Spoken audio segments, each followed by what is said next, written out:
You and your sister will be met by law enforcement upon landing. The pilot's voice boomed through the cabin, cold and final. The flight attendant, a woman named Brenda, flashed a triumphant smirk. She was convinced she had won. Her condescending gaze landed on 16-year-old Sarah, who was pale and trembling in her seat. But what Brenda and the captain didn't know was that they were about to get a masterclass in their own rulebook from a 12-year-old boy who had just finished his social studies homework. Honestly, the flight started out like any other.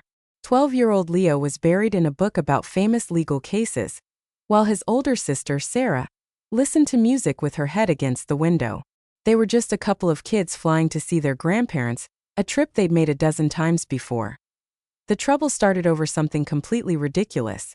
Sarah reached for her water bottle and accidentally knocked over a flimsy plastic cup of tomato juice. It wasn't a big deal, just a small splash on the beige trousers of the man sitting next to her. Sarah was mortified. "Oh my gosh, I am so sorry," she stammered, fumbling with napkins. The man, a friendly business traveler, just laughed it off. "Hey, no worries at all," he said with a warm smile. "It's just juice. These are my travel pants, they've seen way worse." But Brenda, the flight attendant, had seen the whole thing from the galley. She marched over, her face a mask of stern disapproval. "What is going on here?"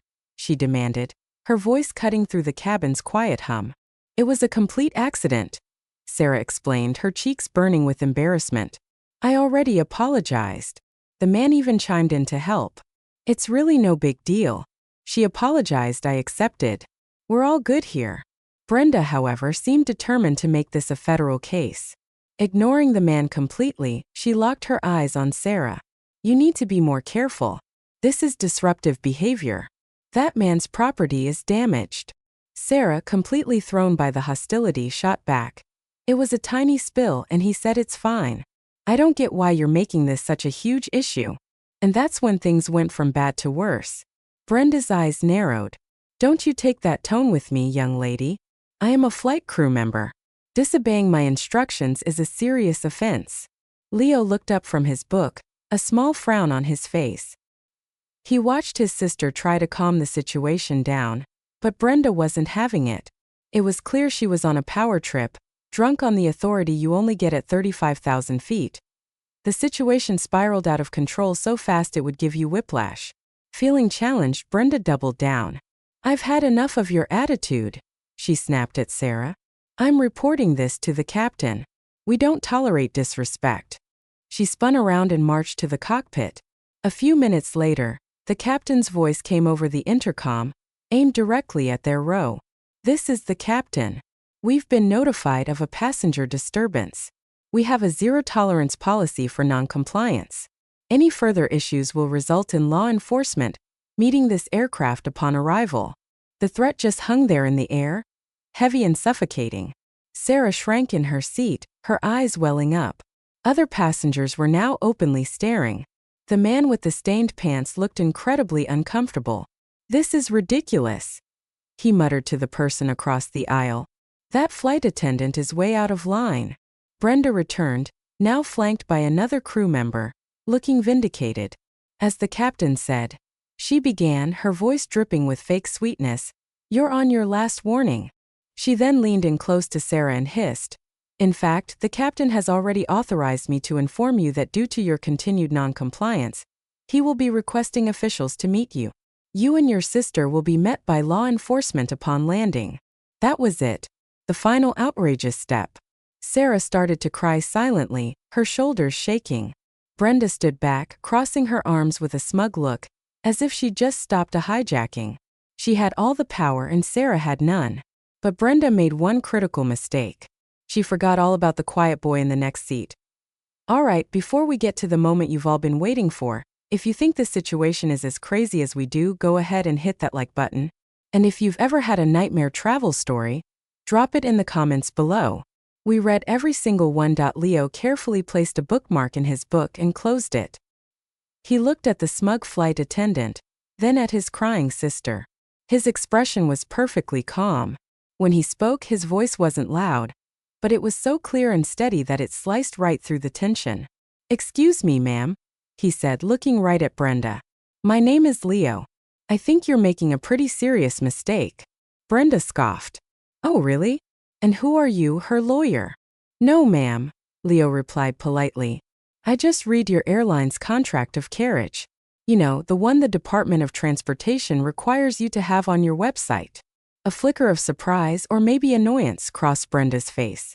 The captain had even come out of the cockpit to watch, standing nearby with his arms crossed. Leo kept going, his voice never shaking. Your own contract says you can remove a passenger if their conduct is disorderly, abusive, or violent. My sister wasn't any of those things. It was an accident, and the only person who escalated this was you. Brenda was speechless for a second. The pilot took a step forward. Listen, son, the crew has the final say. It's for the safety of everyone on board. Leo turned his calm gaze to the pilot. With all due respect, Captain, I've also read up on federal aviation regulations.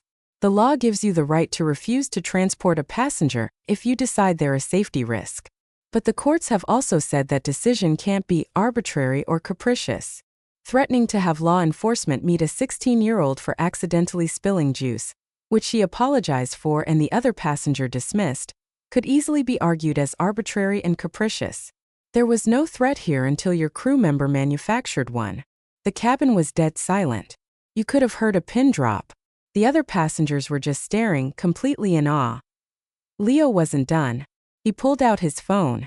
The Department of Transportation also has rules about customer service. Your flight attendant's behavior, and your threat to involve law enforcement without even investigating, could be a violation of your own plan. Besides, you can't detain anyone. Only police can do that, and they need probable cause that a crime was committed. Spilling juice isn't a crime. But threatening a minor like that? That's a massive overreach of your authority. He looked from the stunned pilot back to the now pale flight attendant. My sister did nothing wrong. You, on the other hand, created a hostile environment and threatened a minor without just cause. We will be filing a formal complaint with the Department of Transportation and your corporate office. I have the time and I have your names. The pilot stared at the 12-year-old boy, his jaw practically on the floor. All the smugness was gone, replaced by a look of dawning horror. He knew the kid was right. The threat of official complaints citing specific regulations was an airline's absolute nightmare. He turned to Brenda, his face grim. Go back to the galley. Now. He then looked at Sarah and Leo. I apologize, he said, the words sounding stiff and forced. There's been a misunderstanding.